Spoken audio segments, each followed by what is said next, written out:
Oke, assalamualaikum warahmatullahi wabarakatuh. Kembali lagi dengan saya Hazama Waisport.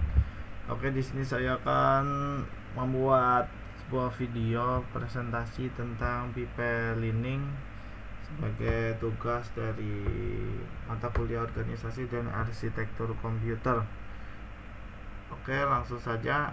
Di sini saya masih tahap pembelajarannya. Kalau misal masih ada kekurangan atau kesalahan, saya mohon maaf ya. Oke, jadi yang pertama pengertian people learning ya. Pengertian people learn adalah suatu cara yang digunakan untuk melakukan sejumlah kerja secara bersama, tetapi dalam tahap yang berbeda yang dialirkan secara kontinu pada unit pemrosesan. Dengan cara ini, maka unit pemrosesan selalu bekerja. Teknik people learn ini dapat diterapkan pada berbagai tingkatan dalam sistem komputer. Bisa pada level yang tinggi, misalnya program aplikasi, sampai pada tingkat yang rendah seperti pada instruksi yang dijalankan oleh mikroprosesor. Terus yang kedua, mengapa sih komputer menggunakan teknik people learning?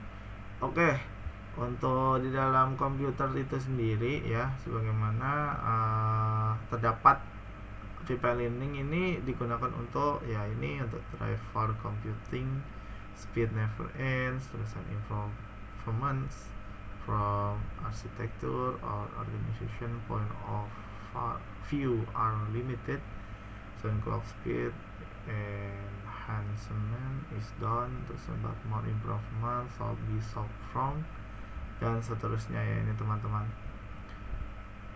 Terus untuk yang ketiga, instruksi people learning.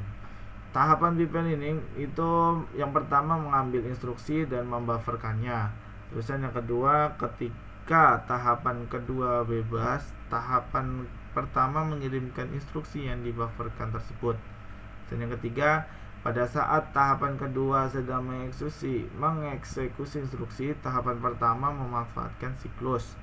Dan yang keempat, memori yang tidak dipakai untuk mengambil dan membufferkan instruksi berikutnya. Di dalam instruksi people learn, karena untuk setiap tahap pengerjaan instruksi, komponen yang bekerja berbeda, maka dimungkinkan untuk mengisi kekosongan kerja di komponen tersebut. Sebagai contoh, yang pertama instruksi 1, ADD AX AX. Instruksi 2, ADD EX CX. Setelah CU menjemputkan instruksi 1 dari memori IF, CU akan menerjemahkan instruksi tersebut atau disebut dengan ID. Pada menerjemahkan instruksi 1 tersebut, komponen if tidak bekerja.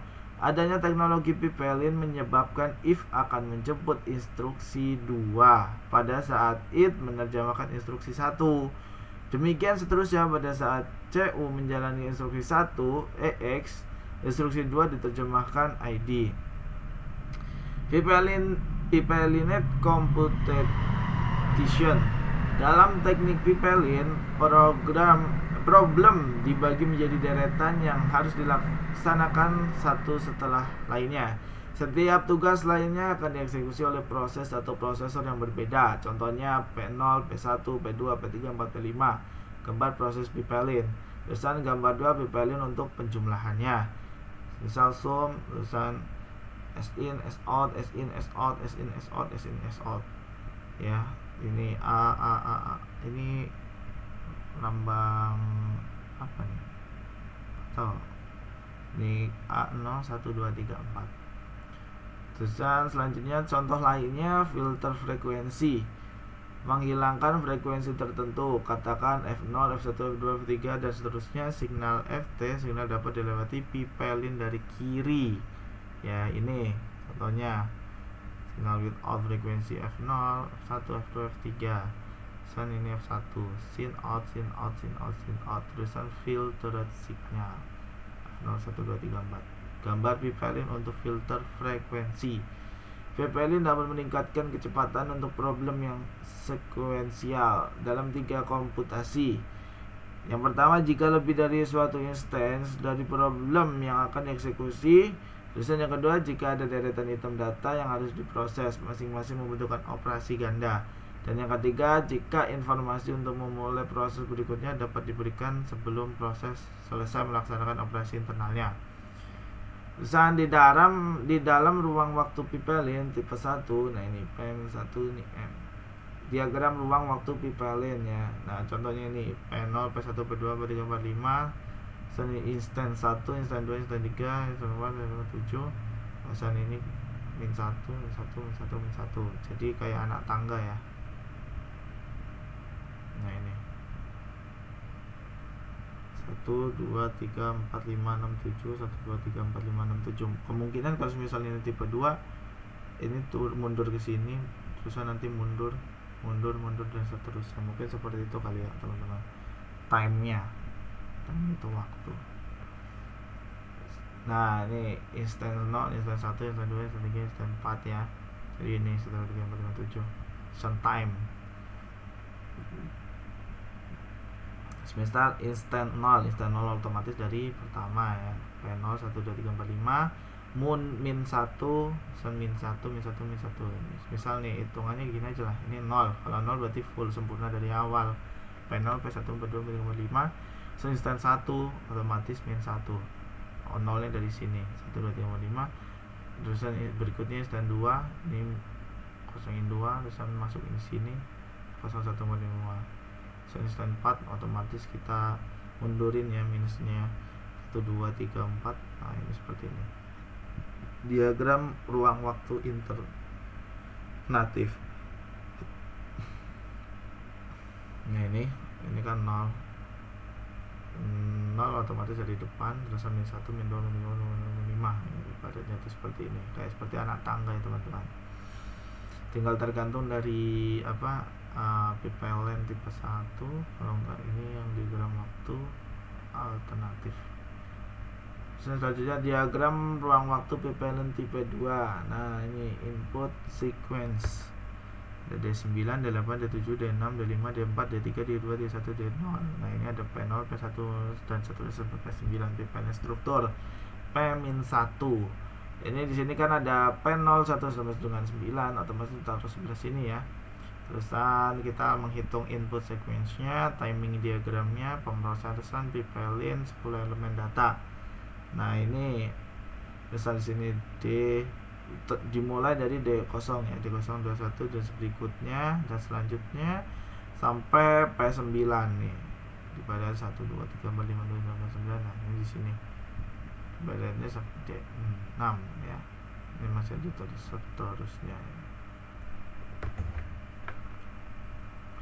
Oke, selanjutnya diagram ruang waktu pipelin tipe 3, information transfer sufficient to start next process. Ya, ini process with the same execution time, information pass to next stage. P0, P1, P2, P3, P4, P5. Terusan ini proses not with the same execution time. P0, P1, P2, P3, P5. Ya, nggak begitu jauh ya teman-teman. Ini pemrosesan pipelin, informasi dipas sebelum proses selesai.